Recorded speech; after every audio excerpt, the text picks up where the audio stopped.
All right. So I wanted to shoot a quick video of some things that I've been considering and thinking a lot about over the last little bit and what I've picked up over the last couple of years. Right now, everybody's moving into the new year. There's a lot of focus on your goals and your New Year's resolutions, reflecting on the year that's happened, things like that. So I wanted to share a couple of insights from clients and just from my own work over the last little while about goals and goal setting. So a lot of the way that, or the main way that I thought about goal setting in the past was a very simplistic, I set a goal and I put a bunch of effort and action into hitting that goal, and it's either a hit or it's not hit. So it was a very binary look at what I was doing, and it was kind of independent of other things. So I would do this process and then it would kind of start again, and it was separate from each other. One of the traps with this for me was a lot of my self-worth gets tied up in the goals that I set. A lot of what we see out there is we become our actions. What we're doing is who we are.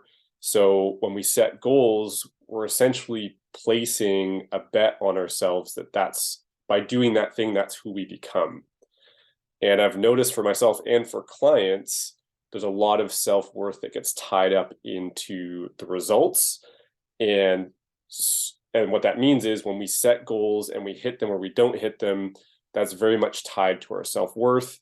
And when that happens, that can create guilt and resistance, and a whole host of other negative emotions can come up around the whole process of goal setting and goal achievement.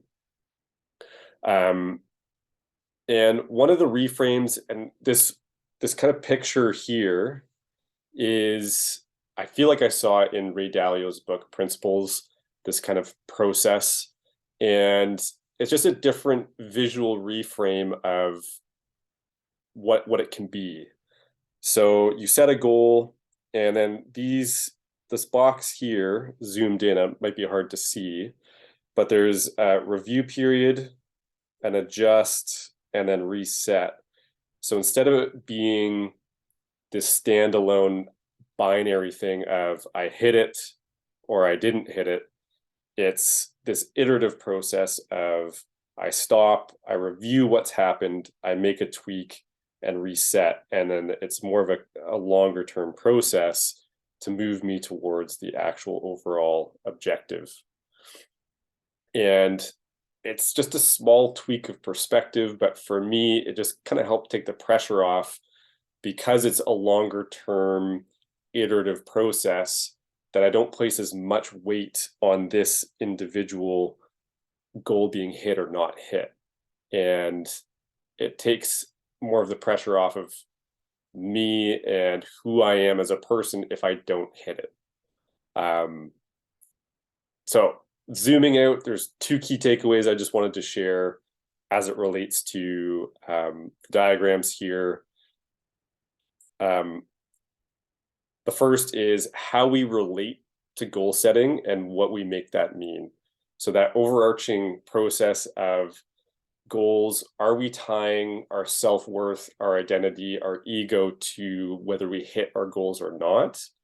And if that's the case, that can create a lot of resistance and stress around whether we hit it or not, because there's a lot more on the line than just achieving an objective. The second is our perspective on how we do goal setting. So that process, are we taking an iterative approach, or is it a very binary one? Is it hit or not hit? Personally, this iterative approach is a lot more fun. It's a lot more engaging, and I think it's just a lot more conducive to having longer term success. So I hope that's helpful. Again, the biggest thing that I would share here is you are not your goals. You are a lot more than that. So don't get too hung up on the fact that if you hit them or you didn't when you're doing your yearly or annual reviews, and when you start to map out this next year and what you want for yourself. Take care and enjoy the holidays.